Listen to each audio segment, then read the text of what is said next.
భారతదేశంలో అంతరించిపోయిన చిరుత జాతిని తిరిగి పునరుద్ధరించే బృహత్తర లక్ష్యంతో చేపట్టిన ప్రాజెక్టు చీతాకు మరింత ఊతమిస్తూ ఆఫ్రికా దేశమైన బోట్స్వానా భారత్ కు 8 చిరుతలను అప్పగించింది. ఇది కేవలం వన్యప్రాణి బదిలీ మాత్రమే కాక ఇరు దేశాల మధ్య బలమైన ద్వైపాక్షిక సంబంధాలకు, వన్యప్రాణి సంరక్షణ పట్ల ఉన్న నిబద్ధతకు ప్రతీకగా నిలిచింది. భారత రాష్ట్రపతి శ్రీమతి ద్రౌపది ముర్ము బోట్స్వానా పర్యటనలో ఉన్న సందర్భంగా ఈ చారిత్రక అప్పగింత కార్యక్రమం జరిగింది. బోట్స్వానా అధ్యక్షుడు ఉన్నతాధికారుల సమక్షంలో రాష్ట్రపతి ద్రౌపది ముర్ము లాంఛనంగా ఈ 8 చిరుతలను స్వీకరించారు. ఈ అప్పగింత ఇరు దేశాల మధ్య పర్యావరణ పరిరక్షణ, జీవ వైవిధ్య సంరక్షణ, వాతావరణ మార్పులపై పోరాటంలో ఉన్న ఉమ్మడి ఆసక్తిని స్పష్టం చేస్తుంది.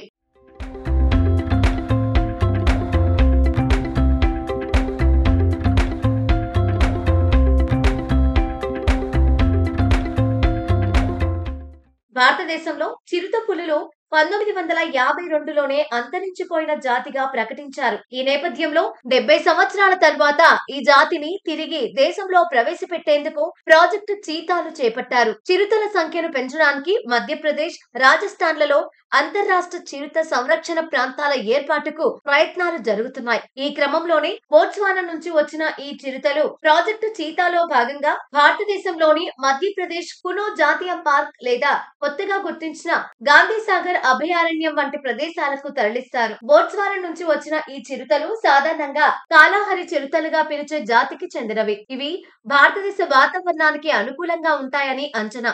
గతంలో ప్రాజెక్టు చీతా మొదటి దశలో భాగంగా నమీబియా, దక్షిణాఫ్రికా నుంచి చిరుతలను భారత్ కు తీసుకువచ్చారు. ఇప్పుడు బోట్స్వానా భాగస్వామ్యం ఈ ప్రయత్నాన్ని మరింత బలోపేతం చేసింది. బోట్స్వానా నుంచి తీసుకొచ్చిన చిరుతలకు వైద్య పరీక్షలు పూర్తి చేసి కొంతకాలం పాటు క్వారంటైన్ ఎన్క్లోజర్లలో ఉంచుతారు. దేశీయ వాతావరణానికి, వేటాడే పరిస్థితులకు అలవాటు పడిన తర్వాత వాటిని బహిరంగ అడవిలోకి వదులుతారు.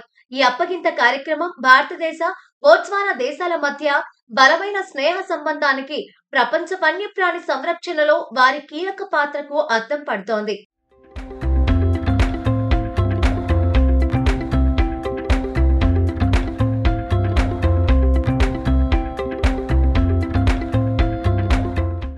ఇదిలా ఉంటే ఇప్పటికీ పలు విడతలుగా చీతాలను ఇండియాకి తీసుకొచ్చారు. ప్రాజెక్టులో భాగంగా నమీబియా, దక్షిణాఫ్రికా నుంచి తీసుకొచ్చిన ఆడ చిరుతలు భారత గడ్డపై కూనలకు జన్మనిచ్చాయి.